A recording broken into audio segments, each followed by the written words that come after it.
Bonjour à tous et bienvenue dans cette nouvelle vidéo. On se retrouve comme d'habitude pour parler films, pour parler séries, pour parler sorties et bien évidemment pour parler plateformes de streaming, mais nous n'allons pas spécifiquement parler d'une sortie, d'un film, d'une série ou d'une plateforme de streaming aujourd'hui, car nous sommes le premier mercredi du mois et comme vous le savez sur la chaîne, chaque premier mercredi du mois, on se retrouve pour un Top 10. Chaque mois, je suis dans l'urgence pour me trouver un thème de Top 10, donc je vous laisse dès à présent les commentaires si vous avez des idées pour les prochains mois, histoire de m'inspirer. J'avoue que ce mois-ci, ça a été plutôt facile à trouver, car il y avait un genre de film dont j'avais vraiment très envie de vous parler, notamment à cause d'une certaine série qu'on suit sur la chaîne en ce moment, la série National Treasure. Ce sont les films de chasse au trésor, qui est un genre de film que j'apprécie énormément, qui a bercé toute ma jeunesse et qui a bercé, je pense, tous les enfants des années 90-2000 et qui se fait relativement rare au cinéma au final. C'est donc de chasse au trésor dont on parle aujourd'hui sur la chaîne avec mes 10 films de chasse au trésor favoris. Je vous laisse le temps du générique pour me laisser les vôtres en commentaire et nous on se retrouve juste après.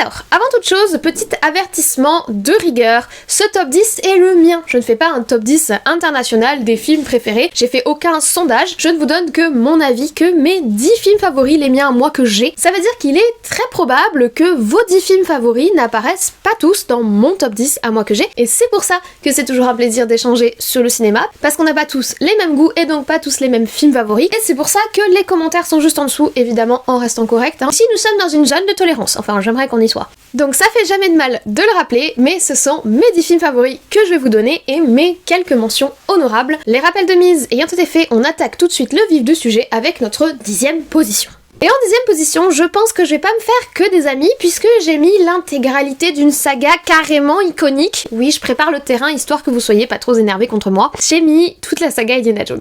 Alors, la saga Indiana Jones, c'est une série de films qui est pour le moment composée de 4 films et qui sera bientôt rejoint par un 5e film qui a été annoncé par Disney et qui devrait sortir cette année en 2023. C'est une saga qui a été créée par ne serait-ce que Monsieur George Lucas, qui est également le papa de Star Wars, si jamais vous n'êtes pas au courant. Cette saga est portée par son héros, Monsieur Indiana Jones, un archéologue, aventurier, chasseur de trésors, mais surtout un héros au regard de toute une génération. Le premier film est sorti en 1981, c'est Indiana Jones les aventuriers de l'Arche perdue. Il a été suivi 3 ans plus tard, en 1984, par mon favori, qui est Indiana Jones et le Temple maudit. Il y a des histoires de tête de singe, des histoires de cœur, bref, j'adore. Puis un 3e film en 1989 avec Indiana Jones et la dernière croisade. On aurait pu s'arrêter là, c'était très honorable, mais pour une raison qui échappe à toute logique, un 4e film est sorti en 2008 et je ne prononcerai pas son nom car dans mon monde, ce film n'existe pas. Non, je sais que c'est faux, ce film existe et c'est Indiana Jones et les crânes de cristal. Je pense que ça a été un tollé international. J'ai encore jamais rencontré qui que ce soit qui soit capable de me défendre Indiana Jones et les crânes de cristal. Je pense que pour tous les fans et moi fans, ça a quand même été une certaine souffrance, la sortie de ce film. Or, nous ne nous arrêtons pas là, puisque comme je vous l'ai dit, Indiana Jones va revenir sur grand écran avec un film qui sera une sorte de passage de flambeau entre Indiana et son potentiel héritier ou son héritière. Et ce film qui s'intitule Indiana Jones et le cadran de la destinée, on est sur un titre plutôt mystérieux, va sortir cette année. Pourquoi j'ai mis Indiana Jones seulement en 10e position? Parce que malgré le fait que ces films me rappellent une jolie période de ma jeunesse où moi et mon grand-père, qui était un grand fan de Harrison Ford et qui était donc un grand fan de la saga, on a partagé ces films ensemble, honnêtement j'ai pas une grande affection ou un profond attachement pour les films, je les revois relativement rarement. Là je compte tous me les re-regarder avant la sortie du nouveau film, mais c'est vrai que c'est pas des films sur lesquels je reviens très souvent et même si c'est clairement iconique et que c'est clairement des films incontournables du film de chasse au trésor qui ont mis au jour le genre et qui ont inspiré tous ceux qui vont suivre et qui ont inspiré en partie tous les autres films que je vais mettre dans mon top 10, c'est vrai que j'ai pas un attachement plus profond que ça à la saga. Donc 10e position pour l'aspect iconique, mais pas plus parce que c'est mon top 10 après tout. En 9e position, nous allons également sur une saga plutôt iconique de l'univers de la chasse au trésor et une saga dont on a déjà parlé sur la chaîne puisqu'il y a en ce moment même une série dérivée de cette saga qui sort chaque semaine sur Disney+, et que l'on suit ensemble. Vous savez déjà de quoi je parle, c'est la saga National Treasure aux États-Unis, qui chez nous en France s'appelle la saga Benjamin Gates. J'ai choisi de mettre le second film, le second opus qui est sorti en 2007 et qui s'intitule Le Livre des Secrets. La saga Benjamin Gates met en avant le personnage donc de Benjamin Gates, si on le prononce à la française, qui est évidemment incarné par Nicolas Cage, et parfaitement incarné par Nicolas Cage. Moi, c'est un de mes rôles préférés de cet acteur que j'apprécie beaucoup avec le Ghost Rider.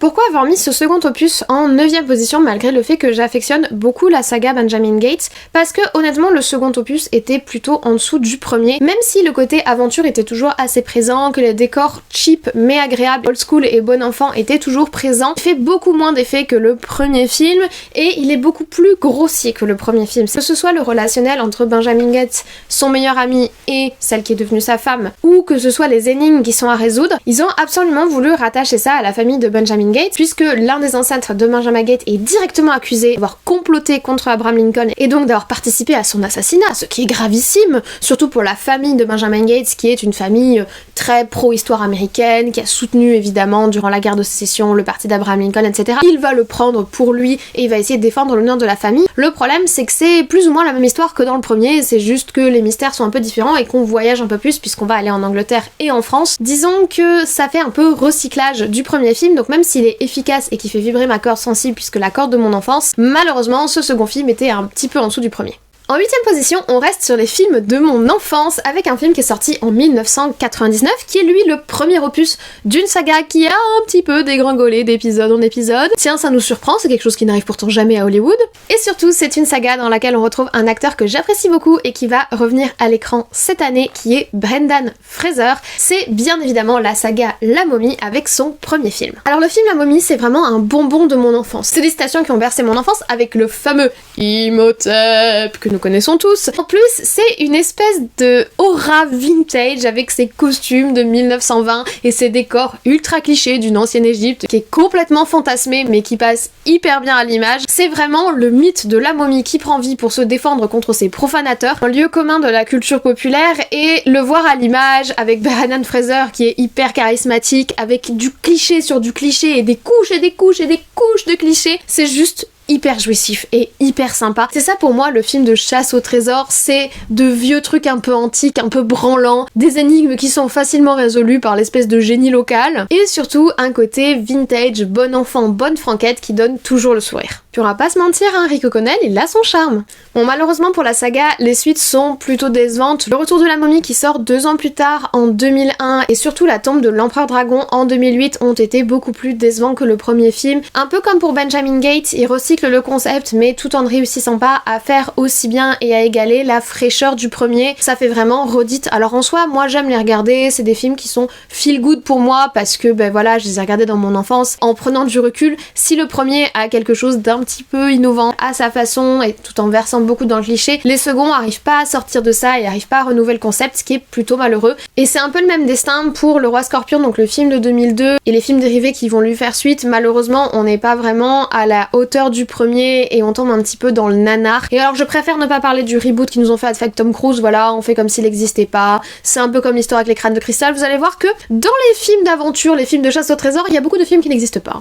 En 7ème position, nous allons parler d'un film d'animation qui est sorti en 2000 et que j'affectionne tout particulièrement, et je déplore d'ailleurs le fait qu'il soit très sous-coté. C'est le film Sur la route d'Eldorado. Ce long métrage d'1h30 a été réalisé par les studios DreamWorks et c'est le second long métrage en 3D de ces studios après un autre film iconique et beaucoup trop sous-coté qui est Le Prince d'Égypte. Il a quelque chose d'extrêmement charmant. C'est évidemment une chasse au trésor puisque l'objectif de nos deux héros est de trouver la fameuse cité d'or, la cité d'Eldorado. On les suit dans leur pérégrination tout en approchant des thématiques plutôt graves et plutôt importantes comme la colonisation du continent sud-américain par les Espagnols au XVIe siècle, notamment par Hernán Cortés qui apparaît dans le film. Alors si évidemment l'image des conquistadors et l'image des peuples autochtones est particulièrement stéréotypée dans le film, il y a quand même toute une sensibilité fidélité à la culture aztèque, il y a quand même toute une sensibilité à la culture locale qui est mise en avant, on découvre des sports, etc. Donc le film a quelque chose d'assez pédagogique et au-delà de ça, il est vraiment bien. En plus d'être très beau, le rythme est vraiment maîtrisé, l'histoire est touchante, les personnages sont très intéressants et ils ont des relations entre eux qui sont vraiment pertinentes avec une certaine subtilité. Le film peut être vu autant par des adultes que par des enfants parce que il a plusieurs couches de messages qui ne seront pas perçus de la même façon en fonction des générations. Bref, c'est un très bon film de chasse au trésor et c'est également un très bon film d'animation que je vous invite à découvrir si ce n'est pas encore fait. En 6ème position, j'ai mis une série de films qui, je pense, va faire débat en tant que film de chasse au trésor, mais je vois pas très bien comment on peut résumer cette histoire autrement qu'une très longue chasse au trésor sur 3 films, car oui, nous parlons d'une trilogie. C'est l'histoire d'un groupe éclectique de personnes qui se rassemblent dans le but de voler un trésor dans une citadelle imprenable car gardée par un horrible dragon. Vous voyez peut-être de quoi je parle bien évidemment de la saga Le Hobbit.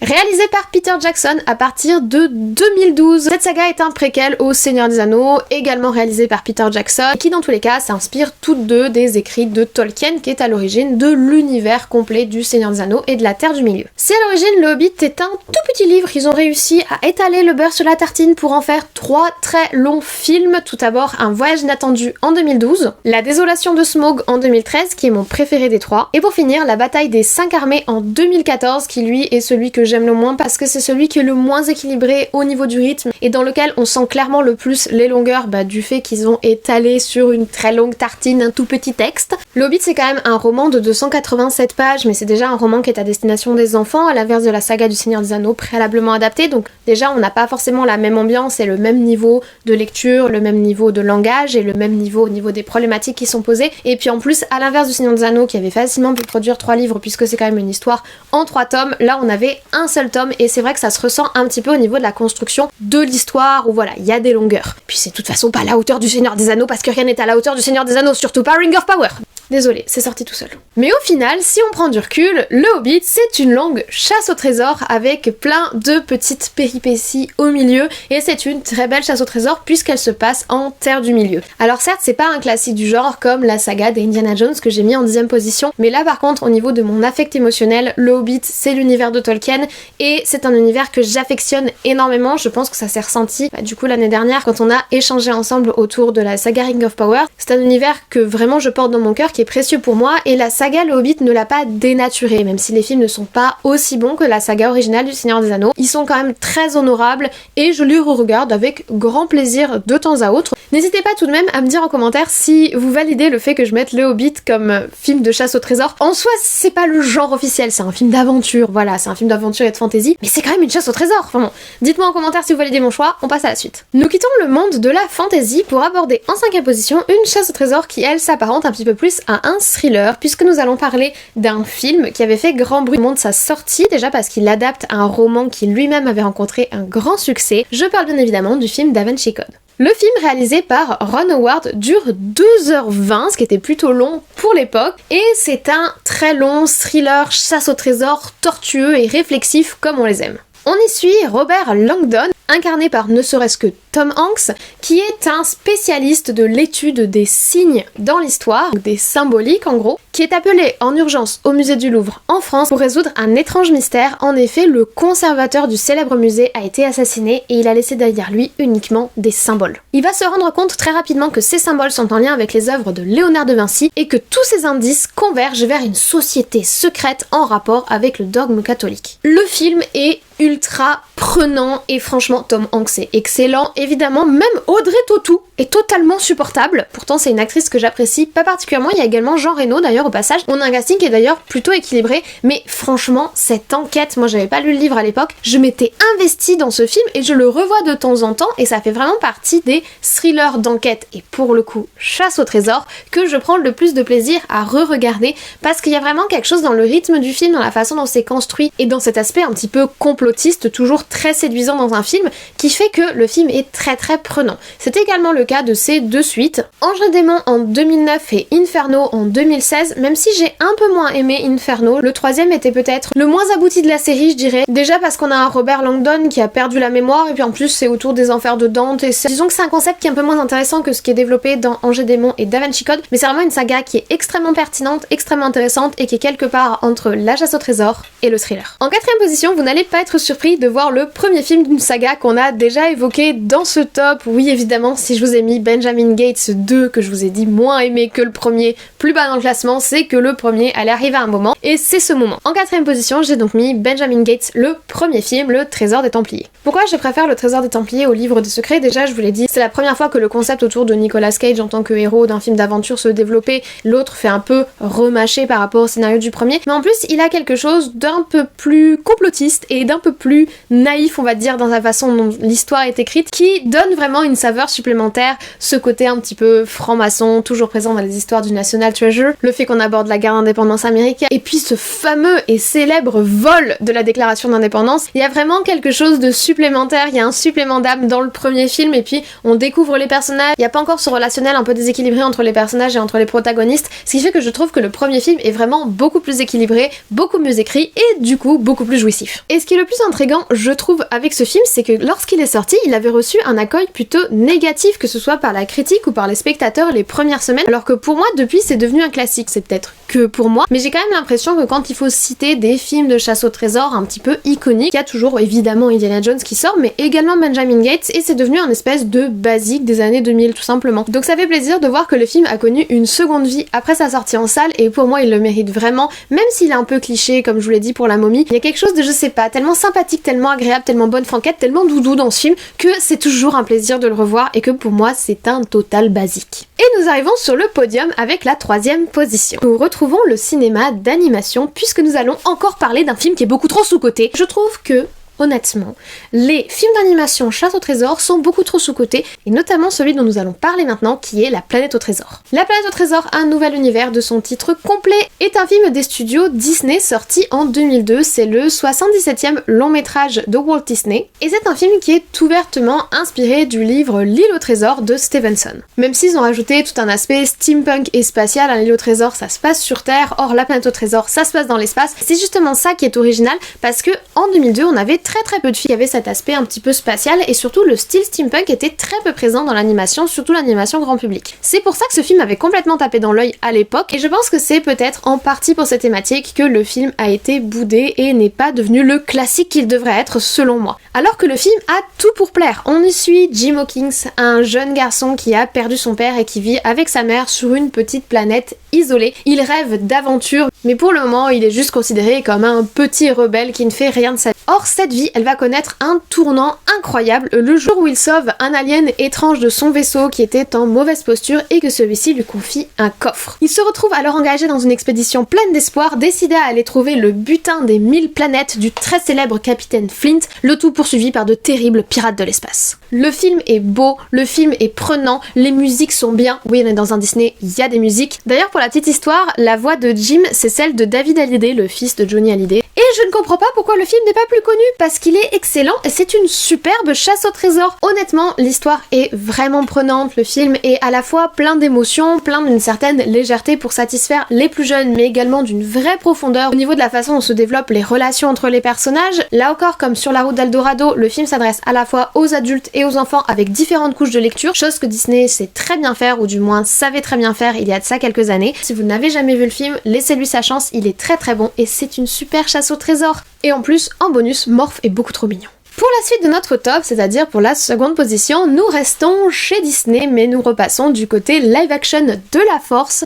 avec une saga de films qui a très bien commencé, comme d'autres que nous avons déjà cités, hein, c'est étrange, et qui malheureusement a fini par se casser la figure malgré 3 premiers très bons films. Je parle bien évidemment de la saga Pirates des Caraïbes. La franchise de films suit les aventures du capitaine Jack Sparrow, qui est évidemment incarné par Johnny Depp. Initialement, le film s'inspire d'une attraction de Disneyland Californie qui avait ouvert en 1967, qui est donc l'attraction Pirates des Caraïbes. On retrouve un ensemble musical et des animatroniques, un peu comme l'attraction qu'on peut retrouver aujourd'hui à Disneyland, et c'est à la base de cette attraction que toute l'histoire des différents films de la franchise Pirates des Caraïbes s'est construite. Aujourd'hui, la saga compte 5 films Tout a commencé en 2003 avec Pirates des Caraïbes, la malédiction du Black Pearl. On continue en 2006 avec Pirates des Caraïbes et le coffre maudit, qui est d'ailleurs mon favori de toute la saga. En 2007 avec Pirates des Caraïbes jusqu'au bout du monde, et là la saga se tient encore très bien. Honnêtement, le 2 et le 3 sont de très bonnes suites au premier et fonctionnent très bien comme une trilogie. Malheureusement, il y a 2 autres films. Tout d'abord celui de 2011, Pirates des Caraïbes et la Fontaine de Jouvence, qui a été un réel échec et une très grande déception pour moi. Alors je vais pas faire comme si le film n'existait pas parce qu'il y a quelques micro-trucs à sauver. Mais bon, voilà, le 4e film était décevant et le 5e n'a pas du tout rattrapé la sauce. Il est sorti en 2017, c'est La Vengeance de Salazar, et depuis ce 5e film, on n'a plus vraiment entendu parler de la saga Pirates des Caraïbes. Cela est renforcé par le fait que Johnny Depp ne travaille plus aujourd'hui avec Disney et que sans Johnny Depp et sans le capitaine Jack Sparrow, la saga peut difficilement exister. Dans tous les cas, les 3 premiers films sont vraiment de très bons films de chasse au trésor dans un univers de pirates. Premier, La Malédiction du Black Pearl, parce qu'il tourne principalement autour de la pièce de Mademoiselle Swan que les pirates recherchent pour compléter un trésor. On est sur une sorte de chasse au trésor inversée, ils ont déjà tout le reste et il leur manque qu'un seul élément. Le second, parce qu'on est littéralement à la recherche d'un coffre maudit, c'est tout le titre du film. Bon, c'est un coffre qui contient un cœur, je sais pas si on peut parler réellement de trésor, mais en tout cas c'est littéralement une chasse effrénée entre différents protagonistes. Et honnêtement, pour le 3e, je vais pas vous défendre le fait que ce soit une chasse au trésor, le 3e est juste trop cool, parce qu'on assiste à la fin de la piraterie, du dernier souffle de rébellion de tout un ensemble de pirates qui s'unissent vaillamment pour essayer de résister à la Compagnie des Indes, et c'est juste trop stylé. Au-delà même du concept de chasse au trésor qui avait animé les 2 premiers films, le 3e film est vraiment une excellente conclusion, et si vous voulez mon humble avis, ils auraient vraiment dû s'arrêter là. Bon, au final, le 4e, c'est un retour aux sources, si je puis dire, puisqu'on cherche la Fontaine de Jouvence, donc c'est une forme de chasse au trésor, puisque la Fontaine de Jouvence est un trésor. Mais nous, on va faire comme s'ils étaient pas là, on va rester sur un concept de trilogie. Voilà pour ma seconde position. Avant de passer à la première position et donc au grand gagnant de ce top 10, prenons un peu de temps pour parler de quelques mentions honorables, ces films qui, je sais, sont de très bons films de chasse au trésor, mais n'ont pas la chance de faire partie de mes 10 favoris. Tout d'abord, nous pouvons évidemment citer les films qui adaptent des jeux vidéo basés sur le concept de chasse au trésor. Bon, il y a le Uncharted de l'année dernière, mais moi je préfère me tourner vers les 2 films Lara Croft de 2001 et 2003, ainsi que l'espèce de Lara Croft Reborn qui nous ont fait il y a quelques années, qui était plutôt sympathique, même s'il suivait un peu trop littéralement le jeu, ce qui fait que moi qui avais fait le jeu, j'ai été un peu déçue par le film où j'ai rien appris de plus. Grand classique de la génération qui me précède, les Goonies de 1985, je l'ai vu.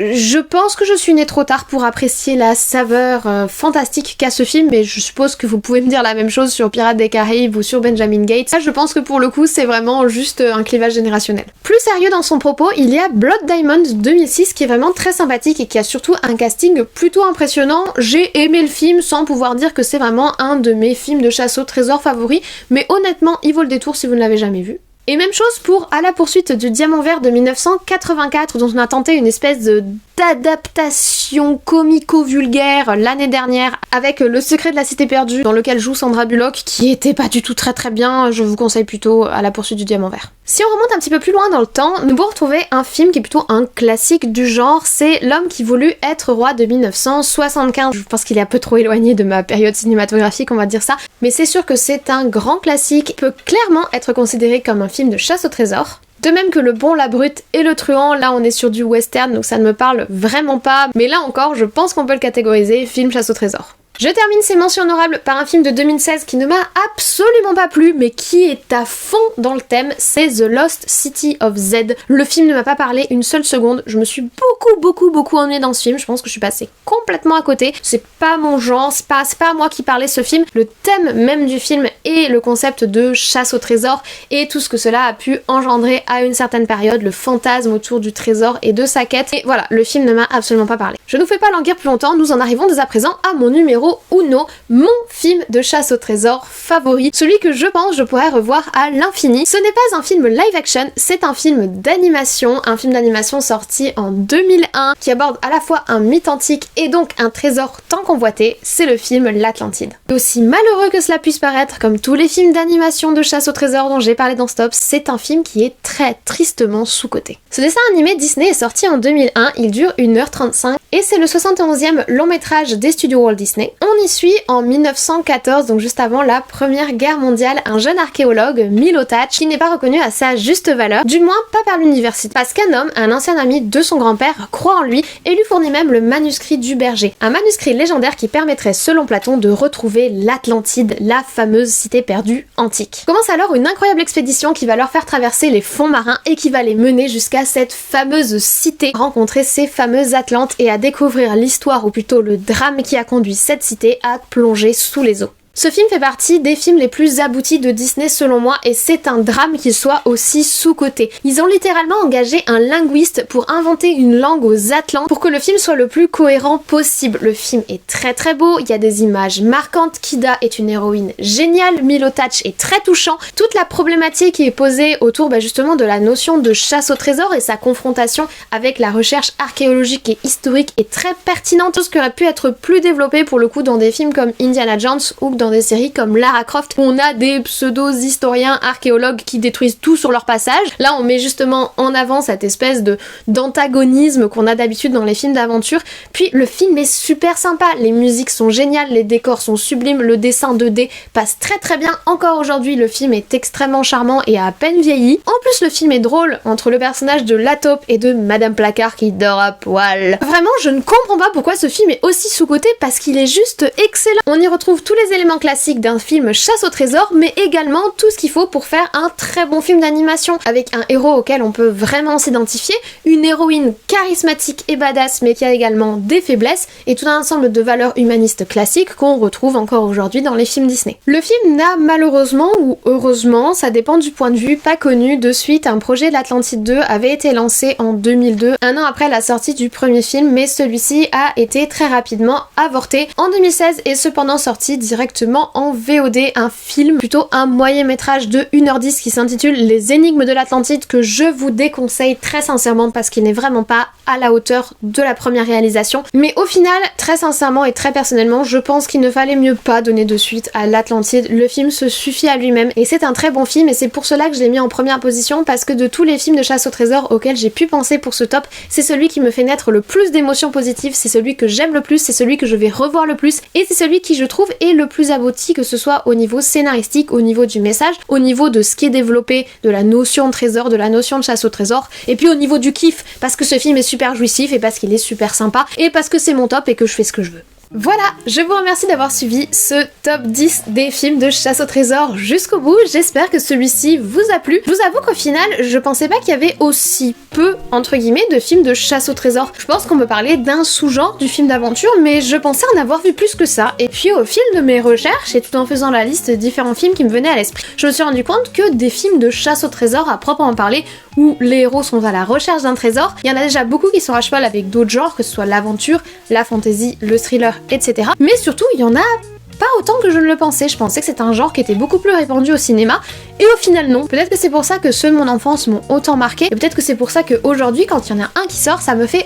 autant plaisir de le découvrir au cinéma. Dans tous les cas, et même s'il y a peu de films, j'en ai probablement oublié certains, j'ai donc très très hâte de lire les petits top 10 que vous allez me laisser en commentaire juste en dessous. N'hésitez pas également à me dire si j'ai oublié des films, que ce soit parmi les mentions honorables ou parmi mon top. Je n'aurais pas mis dans les chasses au trésor, mais qui auraient leur place. Il va y avoir des débats concernant le Hobbit, etc. Mais n'hésitez pas à en ajouter d'autres, ça pourrait être intéressant d'en discuter. Au-delà de ça, si vous avez aimé cette vidéo, comme vous le savez, vous pouvez mettre un petit like, ça me fait plaisir, ça me soutient dans ce que je fais et ça aide pour le référencement de la vidéo dans le monde de YouTube, comme les commentaires d'ailleurs. Si vous n'êtes pas encore abonné, c'est juste en dessous, c'est gratuit, vous pouvez même activer la cloche pour être prévenu des sorties de vidéos 2 à 3 fois par semaine pour les gros formats, d'autres jours pour des petits formats shorts où on suit des séries ensemble. Moi, je ne vous embête pas plus, je vous remercie d'avoir suivi cette série jusqu'au bout. Je souhaite également une très bonne journée, une très bonne semaine, de très très bons visionnages. Peut-être un des films de ce top 10, n'hésitez pas à me le dire.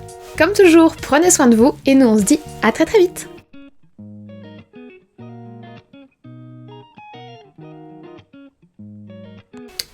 Nous sommes la veille mardi, il est 20h, j'avais prévu de filmer beaucoup plus tôt, mais j'ai eu une journée beaucoup plus chargée que ce que je pensais. Enfin, à la base, j'étais censée avoir un truc de prévu, qui s'est annulé au dernier moment, donc je me suis dit « Oh, trop bien, une journée off pour me reposer !» Du coup, je suis retournée me coucher. La meuf beaucoup trop productive. Et je sais pas, j'ai fait plein de trucs et au final, bah voilà, je tourne à 20h. C'est... Donc même quand j'ai du temps, j'ai pas de temps, donc je suis irrécupérable. Irrécupérable la meuf. Oh, j'ai une tête bizarre, non? Là. Voilà, je voulais changer un truc, j'y avais pu penser. Donc j'ai changé quelques réglages au niveau du son, j'ai changé quelques réglages au niveau de la light. Du coup, c'est normal si vous êtes un peu bizarre, mais j'ai l'impression que j'ai plus de reflets dans les lunettes qu'avant, alors que l'objectif c'était d'en avoir moins. Pas ouf du tout ça. Mais bon, on va faire avec, écoutez. Ça, je vais le mettre de l'autre côté. On a un café, on a de la lumière, on a de la bonne humeur. Let's go! On va faire avec parce que c'est... Oula, c'est pire. C'est pire, mon dieu. Ok. Well, fine. Ah, mais je sais ce qui va pas. How is that? Better? It's better. Ah. C'est mieux. Bon, sur ce... Let's go. C'est des citations, le « Rejoignez-nous des momies ». J'ai dit Illuminati? Non, c'est les francs-maçons évidemment. La franc-maçonnerie, la base. Francs-maçons, aux États-Unis c'est les francs-maçons, les Illuminati c'est plus européen. Ouh, ça a été la galère ce tournage! J'ai mis plus d'1 heure à tourner et je suis donc à 1h10 de rush. J'arrêtais pas d'être coupée, j'ai eu des quintes de tout de la mort, mais qu'est-ce qui m'arrive? Je trouvais plus mes mots, je savais plus comment m'exprimer. Non mais c'est l'apocalypse, ça ne va pas du tout, et pourtant j'adore faire des top 10, je l'avais bien préparé et tout, et je sais pas, j'étais toute... Les énergies sont contre moi, je sais pas ce qui se passe.